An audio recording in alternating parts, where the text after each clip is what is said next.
What makes a hero? Is it strength, courage, sacrifice? A hero achieves greatness when they transform from their birth origins into a superior version of themselves. 55 years after the first war for Armageddon, a Grey Knight named Hyperion ascended to become a prognosticator, one of the chapter's elite seers. By the time the Great Rift tore reality asunder, he commanded the augurium of Titan itself, standing at the psychic heart of the Imperium's most secretive chapter. His name was spoken with reverence even among the taciturn Grey Knights. But this paragon of purity, this exemplar of the Emperor's will, began his life as Zale Efinetti, a trembling, flecked-addicted teenager in the underhives of Petropolis. The boy stood by, completely helpless, as corpse gangs dragged away deceased bodies from his plague-ridden parents. The child managed to survive through stealing and foraging, as his primary escape came from hallucinations granted by warp energy trapped in crystals. Before he defeated Angron with telekinetic force and fought Logan Grimnar and rose to command the Augurium, he was absolutely nothing. The unique greatness of his account stems from becoming someone from nothing. I've never heard of a Grey Knight with such a documented past. Aren't their origins usually erased? You're right. They typically are. The Grey Knights go to extraordinary lengths to erase every trace of their recruits' former lives. But Hyperion's case is unique.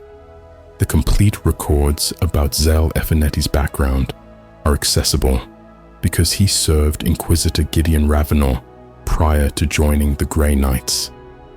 Wow, he was involved with an Inquisitor? How did that happen? It all started in the Underhive of Petropolis, around 390 M41. Zale Efinetti was born to Hive workers, but lost them to a hivepox outbreak when he was still young. He observed as corpse gangs transported their diseased bodies during the plague. That's horrific. What did he do following this incident? He was raised by his grandmother. She was consumed by chem grief and alternating between obscura dust and amasec.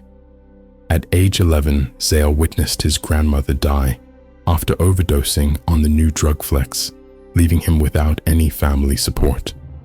When he turned 14, he had already fallen victim to complete substance addiction.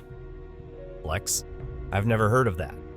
A crystallized form of warp energy that granted users brief psychic visions, highly addictive and dangerous. At this time, Zale joined a gang of adolescents, including the 17th Street Reds member, Novi.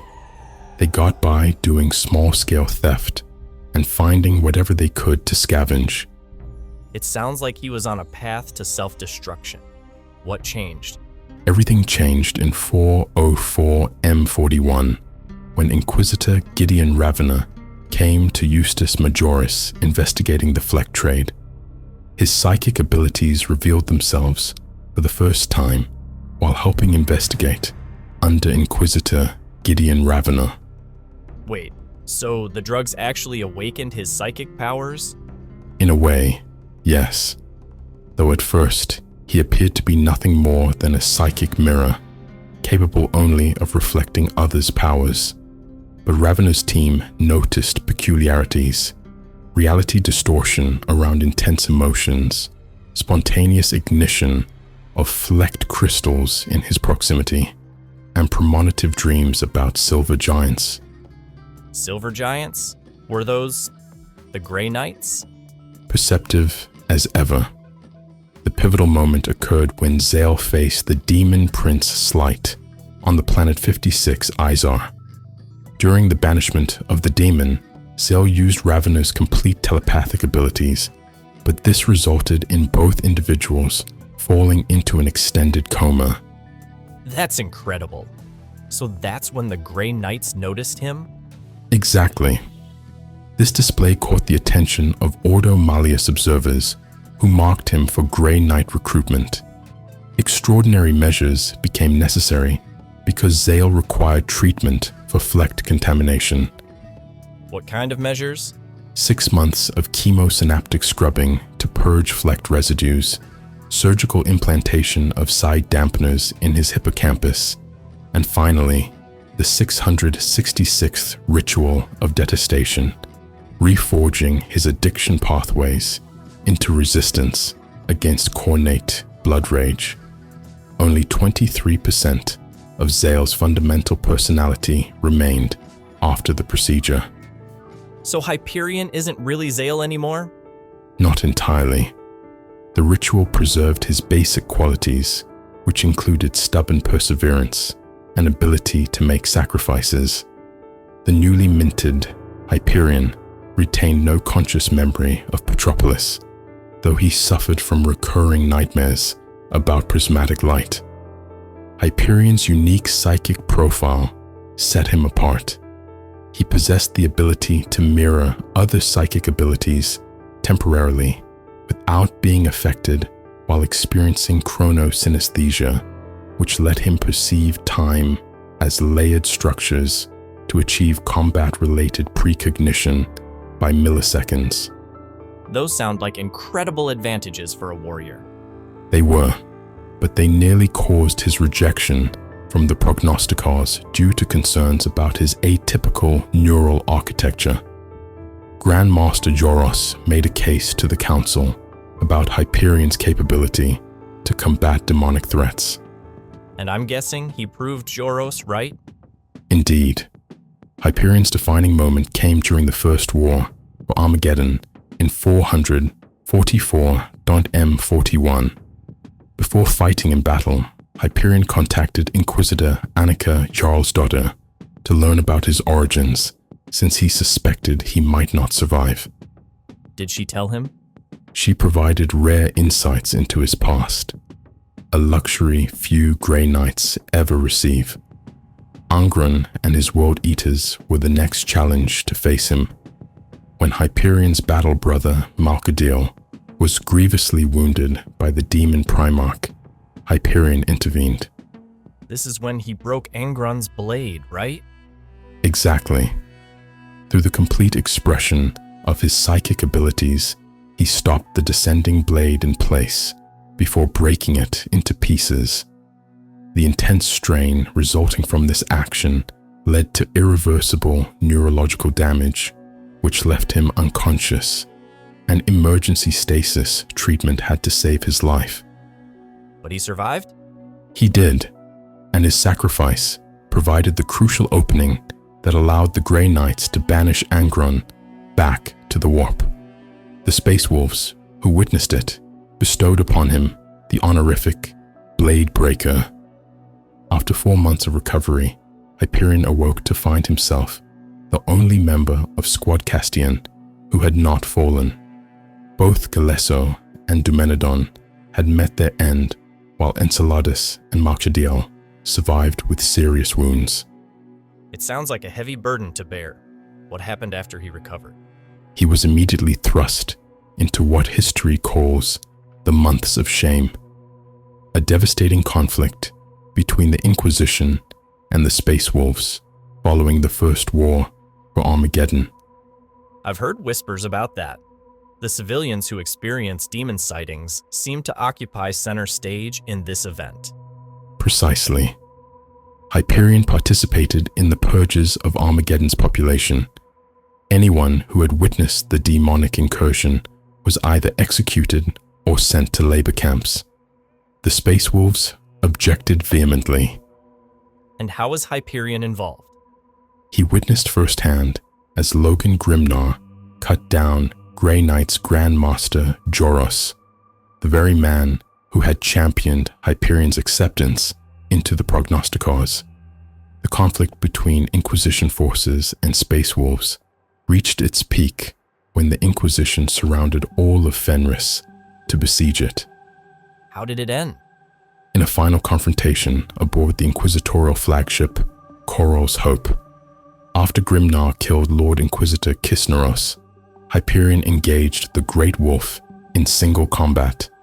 During their duel, several massive pieces shattered off Grimnar's Morkai axe, which possessed enough force to kill a space wolf standing nearby. So Hyperion held his own against Logan Grimnar? That's incredible. The bloodshed only ended through Bjorn the Fell-Handed's intervention. As part of the peace agreement, Hyperion traveled to the Fang to share the truth of the Grey Knight's existence with the Space Wolves. That must have been a profound experience for him. It was transformative. The months of shame forced Hyperion to confront the moral complexities of his service in ways few Grey Knights ever do. During this experience, he started to doubt how the Grey Knights pursued their goals rather than the fundamental validity of their missions. Despite these challenges, Hyperion continued to rise through the ranks. 55 years after Armageddon, he achieved what had once been denied to him, becoming a prognosticator of the Grey Knights. What exactly does a prognosticator do? They're the chapter's foreseers, elite psychers who glimpse possible futures and guide the Grey Knight's actions. Like his predecessor Torkrith, Hyperion would for a time stand as the sole surviving member of this elite psychic order. And he eventually led them all. By the time of the Great Rift's formation in the late 41st millennium, Hyperion had risen to become the commander of the Augurium of Titan, the sanctum of the Grey Knight's foreseers. This position placed him at the psychic heart of the chapter during one of the most tumultuous periods in Imperial history. That's an incredible journey, from a drug-addicted orphan to one of the most powerful psychers in the Imperium. It is. Hyperion's story is one of transformation and sacrifice. Every servant of the Emperor possesses the same potential for greatness, regardless of their starting conditions, as Hyperion demonstrates. His journey from the depths of the Underhive to the pinnacle of the Grey Knights exemplifies the Imperium's capacity to forge its greatest weapons from the most unlikely materials. It's almost inspiring in a grimdark sort of way. In the grim darkness of the far future, stories like Hyperion's remind us that even in the most oppressive circumstances, individuals can rise to become legends. The human ability to endure and achieve greatness reflects simultaneously both natural determination as well as life-directed purpose. Thank you for sharing this story. It's given me a new perspective on the Grey Knights. Remember, in studying figures like Hyperion, we're not just learning about individuals, but about the very fabric of the Imperium itself. Every hero, every legend is a thread in the vast tapestry of humanity's struggle for survival in a hostile universe. If you want to learn more about Hyperion, check out the affiliate link in the description.